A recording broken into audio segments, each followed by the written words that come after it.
ഈ പണ്ട് സിനിമ കാണാൻ പോയിട്ടില്ലേ നമ്മളൊക്കെ? ഞാനൊക്കെ പോയിട്ടുണ്ട് ചെറുപ്പത്തിൽ, ഒരുപാട് സിനിമ കാണാൻ പോയിട്ടുണ്ട്. അപ്പം അന്ന് സിനിമ കാണാൻ പോകുമ്പോൾ പലപ്പോഴും നമ്മൾ ഇന്റർവെല്ലിന് ഒരു പ്രാഥമിക ആവശ്യത്തിന് പോകാറുണ്ട്, മൂത്രമൊഴിക്കാനൊക്കെ. പിന്നെ അത് കഴിഞ്ഞ് സിനിമ തീരുമ്പോൾ മൂത്രമൊഴിക്കാൻ പോകാറുണ്ട്. കോളേജിൽ നിന്നൊക്കെ പോയാൽ നമ്മളിരുന്ന് ഈ എ സിക്കകത്തൊക്കെ ഇരുന്നത് കണ്ടു കഴിഞ്ഞ് പിന്നൊന്ന് മൂത്രമൊഴിച്ചിട്ടാണ് നമ്മൾ തിരിച്ചവിടെ നിന്ന് ഇറങ്ങി പോകുന്നത്.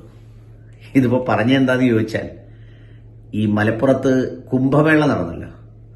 ആ കുംഭമേളയിൽ അവിടെ പോയവർക്കെല്ലാം ശോഭാ സുരേന്ദ്രൻ, കൊല്ലം തുളസി ഇവരൊക്കെ പറഞ്ഞു ഈ മലബാറുകാരുടെ ഒരു പെരുമാറ്റ രീതിയും മലപ്പുറത്തുകാരുടെ ഒരു ശൈലിയും അവർ കാണിച്ച സ്നേഹവും അവർ കാണിച്ച ഇഷ്ടവും ഒക്കെ വളരെ ഭംഗിയായി എല്ലാവരും പറഞ്ഞു. അപ്പോൾ ആ പറഞ്ഞത് കൊണ്ട് സഹിക്കാൻ കഴിയാതെ ഒരു സ്വാമി മൂത്രമൊഴിക്കുന്നുണ്ടായിരുന്നു ഞങ്ങൾ. ഞാൻ കാണിച്ചുതരാം. ആ സ്വാമി മൈക്കിലൂടെ നിന്ന് ആ കർമ്മം നിർവഹിക്കുന്നുവെന്ന് കേട്ടു നോക്കുന്നു. സംഘടനകൾ ഈ നാട്ടിലുണ്ട് എന്ന് നിങ്ങൾ മറക്കരുത്. ഈ മലപ്പുറത്തല്ലേ നമ്മൾ ഇരിക്കുന്നത്. നിങ്ങളോട് ഞാൻ പറഞ്ഞു തരണമോ എന്താണ് ഈ നാട്ടിൽ നടക്കുന്നതെന്ന്? ഉണരൂ, ഉണർന്ന് പ്രവർത്തിക്കൂ. ഉണരൂ ഉണരൂ ഉണരൂ എന്നാ പറഞ്ഞത്. ഉണരൂ വേഗം നീ സുമറാണി വന്നു നായകൻ. സ്വാമി വിളിക്കുകയാണ് എല്ലാരെയും ഉണർത്താൻ. എന്തോത്തിനാണ്? ഈ അദ്ദേഹം ഒഴിക്കുന്ന ഈ വേസ്റ്റ്, ഈ വിദ്വേഷത്തിന്റെ മൂത്രം, അത് കേട്ടിട്ട് എല്ലാവരും ഉണരെ, പെട്ടെന്ന് ഉണരെ. കേട്ടോ? ബാക്കിയൂടെ കേട്ടോ.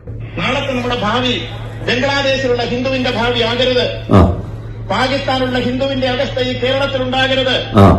ഈ ഭാരതത്തെ കട്ടിംഗ് സൗത്ത് എന്ന പേരിൽ തമിഴ്നാടും കേരളവും ആന്ധ്രയും മഹാരാഷ്ട്രയും അതുപോലെ തന്നെ ഗോവയും തെലങ്കാനയും ഒക്കെ ചേർത്തുകൊണ്ട് രണ്ടായി മുറിക്കുവാനുള്ള പരിശ്രമം നടന്നുകൊണ്ടിരിക്കുന്നു. 2047 ആകുമ്പോൾ ഭാരതത്തെ ഇസ്ലാമിക രാഷ്ട്രമാക്കി പ്രഖ്യാപിക്കുമെന്നുള്ള പ്രഖ്യാപനം നടക്കുന്നു. ഞാനല്ല ഇത് പറയുന്നത്, പലരും പല വേദികളിൽ നിന്നൊന്ന് പറയുന്നു. ഇവിടുത്തെ രാഷ്ട്രീയ പാർട്ടികളുടെ പേരിൽ പ്രവർത്തിക്കുന്ന സംഘടനകളുടെ നേതാക്കന്മാർ പറയുന്നു മതമാണ്, മതമാണ്, മതത്തിനു വേണ്ടിയാണ് ഞങ്ങളുടെ പാർട്ടി എന്നാണ്. ഞങ്ങൾക്ക് 7 മന്ത്രിമാർക്കുള്ള അവകാശമുണ്ട്. ഉപമുഖ്യമന്ത്രി ഞങ്ങളുടെ പാർട്ടി തന്നെ പെട്ട ആള് തന്നെ ആകണം. ഇതൊക്കെ പറഞ്ഞ് മുമ്പോട്ട് പോകുമ്പോൾ പൊട്ടന്മാരാണോ ഇവിടുത്തെ ഹിന്ദുക്കൾ? പൊട്ടന്മാരാണോ? പൊട്ടന്മാരല്ല സ്വാമി. പൊട്ടന്മാരല്ലാത്തത് കൊണ്ടല്ലേ നിങ്ങളെ ഒന്നും കളം തൊടിയിക്കാത്തത്, അവരാരും മൈൻഡ് ചെയ്യാത്തത്. നിങ്ങളൊക്കെ എവിടെങ്കിലും നിലവിളിച്ചാൽ നിങ്ങളെപ്പോലെയുള്ള കുറച്ചുപേര് ഈ അബദ്ധം പറ്റിയിരിക്കുന്നത് പോലെ നിങ്ങളെ നോക്കിക്കൊണ്ടിരിക്കുന്നതല്ലാതെ ഒരു സാധാരണ ഹിന്ദുക്കളാരും നിങ്ങളെ അംഗീകരിക്കാത്തത്. ഈ ബാക്കി സമുദായത്തിലെ പുരോഹിതന്മാരെല്ലാം പല വേലയും ഇറക്കി സ്വന്തം അനുയായികളെ പല രീതിയിൽ ഉപയോഗിക്കുമ്പോൾ ഹിന്ദുമതത്തിൽ നിന്ന് അങ്ങനെ ഉപയോഗിക്കാൻ കഴിയാത്തതെന്താ? നിങ്ങളെയൊക്കെ നന്നായിട്ട് അറിയാവുന്നത് കൊണ്ടാണ്. ഇനി ബാക്കിയും കൂടെ കേട്ടോളൂ. ഇവരൊക്കെ വിചാരിക്കുന്നത് ചിന്തിക്കൂ. നമ്മുടെ അനന്തര തലമുറ നിങ്ങളുടെയൊക്കെ അധ്വാനത്തിന്റെ ഫലം അനുഭവിക്കണമെങ്കിൽ, നിങ്ങളൊക്കെ കഷ്ടപ്പെട്ട് സമ്പാദിച്ചവർ അനുഭവിക്കണം എങ്കിൽ നിങ്ങൾ തെറ്റിദ്ധരിക്കരുത്.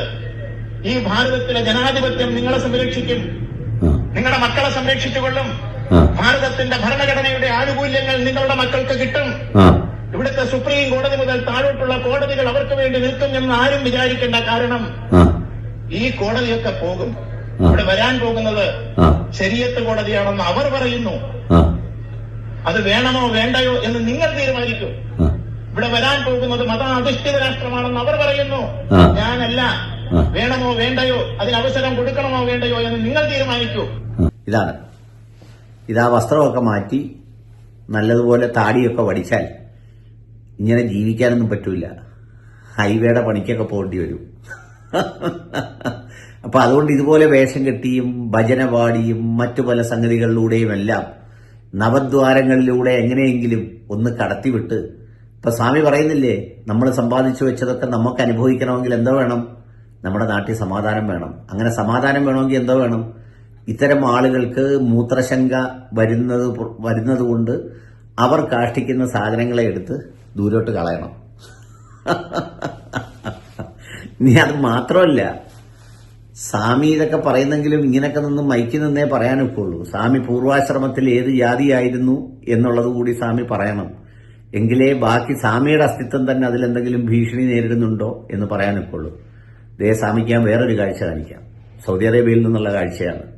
ഈ മനുഷ്യരെ ഏതൊക്കെയോ രാജ്യങ്ങളിൽ നിന്ന് വന്ന മനുഷ്യർ ഒരുമിച്ച് ഒരു പാത്രത്തിലിരുന്ന് ഭക്ഷണം കഴിക്കുകയാണ്. കറുത്തവനെന്നോ വെളുത്തവനെന്നോ ഭാഷയോ ജാതിയോ മതമോ വ്യത്യാസമില്ലാതെ അവരൊരേ പാത്രത്തിൽ കൈയിട്ട് കഴിക്കുകയാണ്. സ്വാമിക്ക് അതൊന്ന് നമ്മുടെ നാട്ടിൽ നടത്താൻ പറ്റുമോ? ഇപ്പൊ കണ്ടില്ലേ, കുറച്ചുപേര് സുപ്രീം കോടതി കേസിന് പോയിരിക്കുന്നത്. അതായത് തന്ത്രികളായി ചില പ്രത്യേക സമുദായത്തിൽപ്പെട്ടവർ തന്നെ നിയമിക്കണം എന്ന് പറഞ്ഞിട്ട് ഒരു തന്ത്രി അകത്ത് കിടക്കുന്നത് കണ്ടില്ലേ? വേറൊരു പോറ്റി ഇന്നലെ ഇറങ്ങുന്നത് കണ്ടില്ലേ? എവിടാ സ്വാമി ഹിന്ദുവിനോട് ഉണരാൻ പറയുന്നത്? സ്വാമി പറ്റുമെങ്കിൽ താണ്ടെ പ്രയാസപ്പെട്ട് കഷ്ടപ്പാടിൽ കഴിയുന്ന കുറേ ഹിന്ദുക്കളുണ്ട്. അവരെ സ്വാമി ഒന്ന് ഉണർത്ത്. ചികിത്സിക്കാൻ വകയില്ലാതെ, കിടക്കാടമില്ലാതെ, കഷ്ടപ്പാടുകാരെ എങ്ങനെ ഉണ്ടെങ്കിൽ സ്വാമിയുടെ നമ്പർ ചെയ്താ ആ നമ്പറിലേക്ക് ഞങ്ങൾ കുറച്ചുപേരെ പേര് തരാം. ഞങ്ങളെയൊക്കെ വന്ന് കാണുന്ന ഞങ്ങളുടെ നാട്ടുകാരും അയൽക്കാരും സ്നേഹിതരുമായ കുറേ മനുഷ്യരാണ്. ഇപ്പോൾ നിങ്ങളെപ്പോലുള്ളവനൊക്കെ ഈ മൈക്കിന്റെ മുമ്പിൽ വന്നു നിന്ന് ഇതുപോലെ വിദ്വേഷം പറഞ്ഞ് സഹായിക്കാൻ പോലും മനുഷ്യർ ജാതി നോക്കുന്ന കാലത്തേക്ക് ഈ സമൂഹം കൊണ്ടെത്തിച്ചു. അതുകൊണ്ട് എല്ലാം മംഗളമായി ഒരു പ്രശ്നവുമില്ലാതെ നടന്ന സ്ഥലത്ത് ഞാനില്ല പറഞ്ഞതുപോലെ സിനിമ തീരുമ്പോൾ മൂത്രം ഒഴിക്കുന്നത് പോലെ ഒന്ന് ഒഴിച്ചിട്ട് പോയതാണ്. സത്യത്തിൽ മലബാറുകാരും മലപ്പുറംകാരും പറഞ്ഞ എന്താണെന്നറിയോ? ഒറാ സ്വാമി എന്ന് പറഞ്ഞങ്ങ് ഓടിച്ചു. ഇനിതേ ഈ റിയാദിലെ കാഴ്ച അത് കണ്ടോളൂ. ഒരേ പാത്രത്തിലിരുന്ന് ആഹാരം കഴിക്കുന്ന മനുഷ്യരുടെ സ്നേഹത്തിന്റെ കഥ.